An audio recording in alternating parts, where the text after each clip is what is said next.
Hello! You are listening to an episode of Trade Talks, a new podcast about the economics of trade policy. I am Soumaya Keynes, economics and trade correspondent for The Economist. And I'm Chad Bown, a senior fellow with the Peterson Institute for International Economics in Washington. This week, the question hanging in the air, for trade geeks at least, was whether the Trump administration would withdraw America from the South Korea-US Free Trade Agreement, or KORUS. So he told reporters on September 2nd that the deal was on his mind. And when trade deals are on the president's mind, that is not a good sign. Withdrawing from the deal right now would be unwise. In case you haven't noticed, South Korea's neighbor North Korea is being pretty aggressive with its nuclear weaponry. A day after the president made his comment about KORUS, the North Korean government did what we think was its sixth nuclear test. And withdrawal from KORUS might be the equivalent of chucking an economic grenade into an already very dicey military situation. For now, it seems like withdrawal is off the table. A couple of days after the nuclear test, the language from the Trump administration was toned right down, and now it just looks like they're going to be focusing on getting some amendments, renegotiating the deal. So even if it's not going to be scrapped, it's still in the Trump administration's sights. So, in this episode, we're going to be telling the story of KORUS, this trade deal that Mr. Trump is so skeptical of. First, we're going to explain how this deal came to pass and why each side wanted it. Then I will quiz Chad on what the deal was supposed to achieve. He should know he was in the Obama administration when it was finally being negotiated. Then we're going to discuss why exactly it is that this president thinks that KORUS is such a failure. And whether he is right. And the answer, well, the short answer at least, is no. The long answer? Well, for that, you're going to have to wait and listen to the podcast.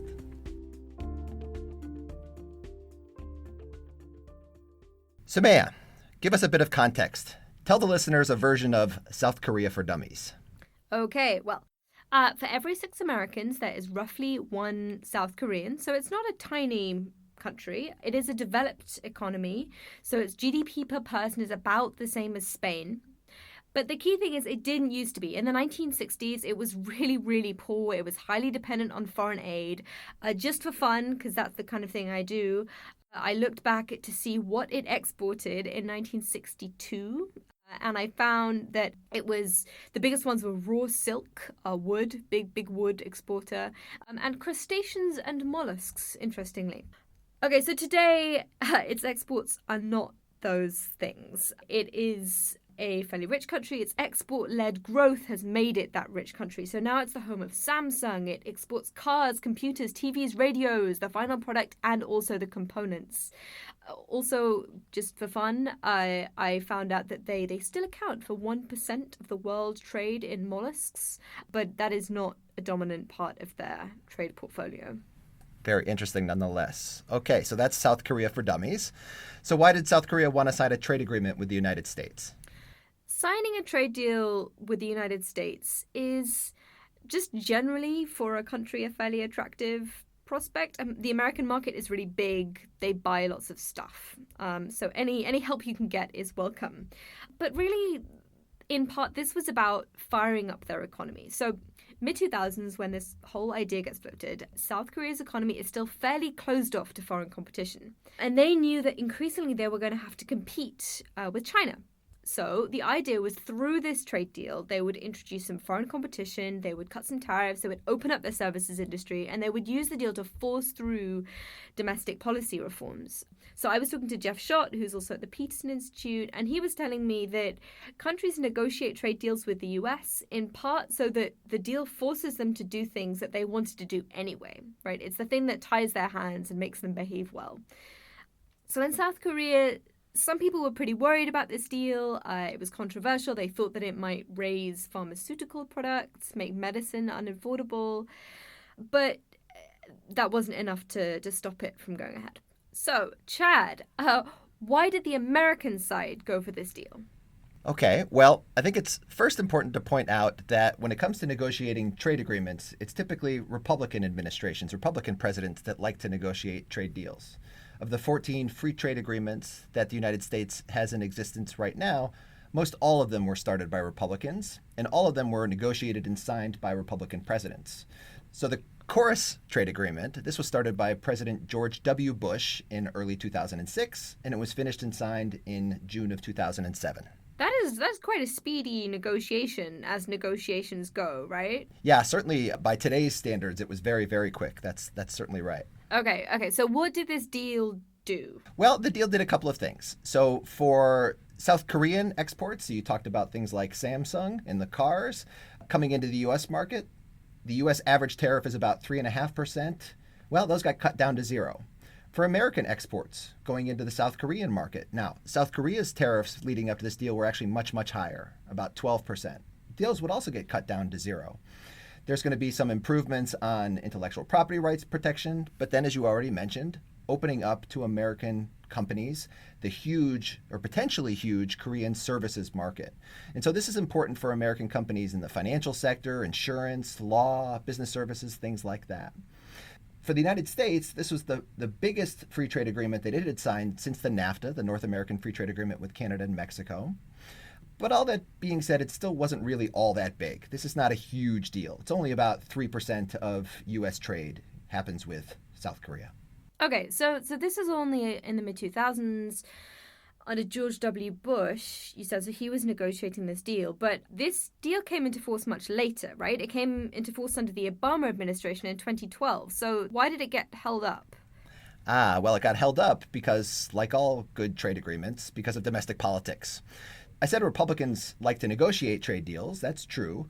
But in the Congress, it's traditionally the Democrats' role to be a bit more skeptical of them, souring on them a little bit on the grounds of, imports are coming in from countries that have poor working conditions or that might pollute the environment. So if we think back to 2007, in January of 2007, the House of Representatives had been taken over by the Democrats, so they come into power. And they need to ultimately improve the trade agreement once it gets passed. So they kick up a fuss. And eventually there's this huge back and forth and a new internal trade agreement deal in the United States, something called the May 10th Agreement, where this is a deal between Democrats and Republicans, the Congress and the executive branch, the president, about what the future trade agreements for the United States would look like, that they would include things like environment and labor. Now, the KORUS agreement had been mostly negotiated before this May 10th agreement, and so having this thing come along then sort of holds things up. And then some external events kind of take over from that point. Right. And I guess those external events are the Great Recession, when maybe passing a trade deal isn't such a big priority. Right. So then what you have happen in 2008 is the American economy, and really all economies around the world, just falls off a cliff. So it enters into the Great Recession, unemployment spikes. And eventually in November of 2008, in the presidential election, Barack Obama is elected president of the United States. And so when he comes into office, his first, of course, priority is to stabilize the U.S. economy. So he's got to enact fiscal measures, fiscal stimulus. His first legislative priority was the Affordable Care Act. And so basically this just got put off to the side for a while. Okay, so deal is dead, or sleeping, I think. What revived the deal? So sleeping's probably a good way to put it. He didn't kill the deal. It's just sort of sleeping, sitting there. So in 2009, what happened was some things that are quite similar that will resonate with what's been happening recently in 2017. So we've got tensions at the time between South Korea and its aggressive neighbor to the north. And North Korea's Kim Jong-il at that point conducted what we thought was North Korea's second nuclear test. We have skirmishes between the North and the South, their warships. And so the question arose in 2009 for the United States during these military engagements. Well, what can the United States do to show support for its ally in South Korea? And voila, what it can do, of course, is it dust off this old trade agreement. KORUS. The trade economists come to the rescue. That's right. So in January of 2010, President Obama announced that this Korea-U.S. trade agreement was going to be a priority and that he was going to try to make it happen. Okay, so KORUS is game on. Now, when do you come into the story? Okay, interest of full disclosure, I started to work for President Obama's Council of Economic Advisors beginning in the summer of 2010. And so have a little bit of insight as to what happened from that point on, from being a little bit of an insider. So like all presidential administrations that take over somebody else's trade deal, what they want to do is to tweak it at least to make it their own. So in this case, On the U.S. side, what President Obama wanted to do was to focus on primarily two areas. The first was automobiles.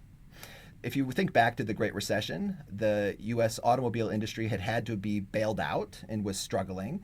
And a concern was that opening up the U.S. market to imports from Korea of automobiles might do them further damage.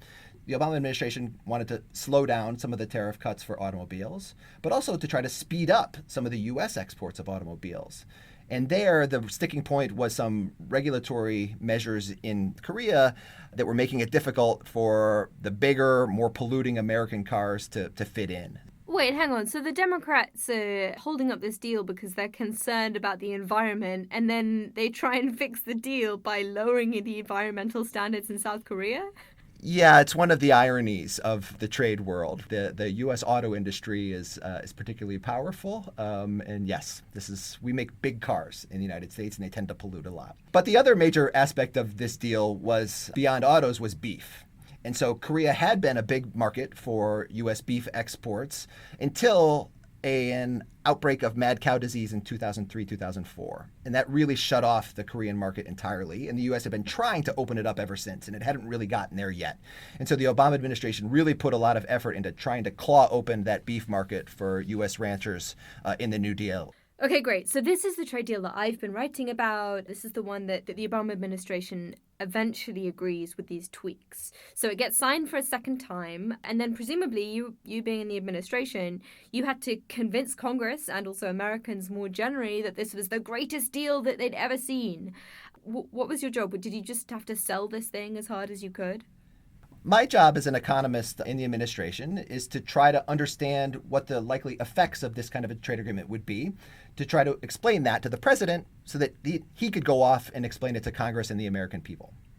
So what I did is I went and looked at the economic models that were in existence at the time, and there's an economic model that's produced by the U.S. government to examine these kinds of questions to see just how big the economic gains from this type of a deal were. And it turns out, of course, that because South Korea isn't all that large, that the economic gains from such a deal aren't going to be all that large either. If my memory serves, it was something like expected to increase U.S. exports by $10 to $11 billion per year, something like that. Okay, and the U.S. exports over $2 trillion a year. So that is not a very big number in that context. Okay, well, was the deal supposed to generate a few jobs at least? Well, politicians and policymakers, they want to try to sell trade agreements as if they create jobs. Now, as economists, that makes us a little bit uncomfortable because the work that we try to do to understand trade agreements when we use these models, this is very geeky and in the weeds, but we use models that basically assume full employment. So we assume that everybody's employed both before you have trade opening and after. And so it's not really fair to say that these trade agreements are actually going to create jobs. But what we could say is that when the United States started to export more stuff to South Korea, that would be more jobs supported by those exports. And as economists, we tend to like that kind of thing because jobs that are supported by exports tend to pay more. Okay, so the economist's line is that trade deals support jobs, they don't create them. Very important distinction that I'm sure most Americans would understand. So, did you have an idea of who would lose out from this deal? Economists know, and we recognize that trade does create winners and losers. It's absolutely fair. We could look at the model and try to identify who it was likely to be in the case of this particular deal that might suffer, that who might lose. And what came out of the model was it was sectors like textiles, wearing apparel, and electronic equipment. So those were the ones that were expected to lose. Now, the losses were anticipated to be small. In an ideal world, when we pass this information along to policymakers, they would say, well, it's good to know who those losers are going to be. You know what we need to do? When we're opening up to trade, we need to design other domestic policies to help out those losers, to help out those workers and their communities transition into new things. So that's the role of the economist in this whole exercise. Okay, but in the case of KORUS, the deal wasn't massive, and so this wasn't expected to have, cataclysmic effects on jobs. That's right. And so eventually what happens here is it's a relatively small deal. Eventually Congress passes it. It's ratified by North Korea as well, and then implemented beginning in March of 2012. So, bringing the story up to the present day, I wrote a piece for the 5-year anniversary of the deal, which was supposed to be a happy anniversary, but it wasn't in reality. So now, when I was writing this piece, such as the glamour that is my life, I was trying to find some exporters affected by the deal. I spent a while trying to get through to the Oregon Blueberry Commission. That didn't work. I then spoke to the head of the U.S. Meat Export Federation, Philip Seng, who was very helpful, and he was telling me all about their access to the Korean market. So this deal worked out pretty well for them. Total beef exports to South Korea were up 54% in the last 5 years. It's now about $1 billion a year. And he was talking about this deal in this really interesting way. So the way he sees these free trade agreements, it's as if the US government is competing on their behalf. So a bunch of countries have free trade agreements with South Korea, and they all have slightly different levels of tariffs going in. So American beef has a 24% tariff, the Australian beef has a 29% tariff, New Zealand 34%. And so all these tariffs are gradually falling as these trade deals get implemented. And at the moment, the US is ahead because its tariff is only 24%. But, maybe some other countries will catch up. The deal is going well. Well done. The government, he was very pleased. Not everyone was happy with this deal, though. There were some teething problems that American businesses complained about. So some were saying that car regulations were still shutting them out. They were saying that rules around medical devices and medicines were opaque. They couldn't get in because the rules weren't clear. But it's worth pointing out that in all these trade deals, there are committees set up to deal with any problems that arise. And mostly that's where these issues were dealt with. Okay. So it seems like there were a lot of small, as you said, teething kinds of issues that are going on here. But that's not really what's got the Trump administration all up in a fuss. So what are they upset about? No. So the president's beef with the deal is with the trade flows after it was signed. Everyone knows the Trump administration really cares about the bilateral trade deficit. And so in goods, it more than doubled between 2011 and 2016 in dollar terms. And if you look at the composition of that, since the deal was implemented, Americans have been buying more South Korean stuff, but the South Koreans haven't really been buying that many more American exports. They have been buying more services exports, but manufacturing exports just are pretty much flat since 2011. So being really generous to the Trump administration, if exports aren't rising, as the Obama administration said that they would, couldn't that be an indicator that there were barriers hidden away? So it could be, and we have to keep in mind that the South Korean economy is complex. They do have these big conglomerates or networks, if you think about big companies like Samsung or Hyundai, that make it challenging for foreign companies to be able to penetrate into their markets. But we also have to remember that there's a lot of other things going on during this time period in terms of supply and demand. I guess, first of all, even in terms of trade policy, South Korea went off and not only signed a trade agreement with the United States, but implemented a trade agreement with the European Union, signed new trade deals with Australia, Canada, New Zealand. So you have a lot of new competition in the South Korean market for U.S. exporters that are coming from other countries as well. But even more importantly, during this time period, the South Korean economy has just done very, very poorly. So even on the demand side, the South Korean demand side, there just isn't probably huge demand for imports coming in from anybody, not just the United States. So it's not that American exports to South Korea did badly, it's that everyone's exports to South Korea didn't do that well. Okay, so I guess this reflects what happened in reality, which is that the Trump administration came into power and they convened a special session, a special committee to discuss the deal, given that the Trump administration said that it was failing on this measure of this bilateral trade deficit. And in response, the South Koreans essentially suggested that the Americans didn't really know what they were talking about. So they suggest that why don't each side do a study to work out what the real impact of the trade deal was. So as with NAFTA, all other trade deals, blaming this deal for a bilateral trade deficit just doesn't really make any sense. It's not what it was supposed to do, but also the fact that the bilateral trade deficit has changed isn't really much to do with the original trade deal. And I would add, it doesn't make much sense to withdraw from the deal as a military strategy or as a logical economic strategy either. So if you think about what withdrawing from the deal would actually mean, it would likely make things a whole lot worse for the United States. So South Korea's tariffs would go right back up from zero or close to zero where they are now to on average 13%.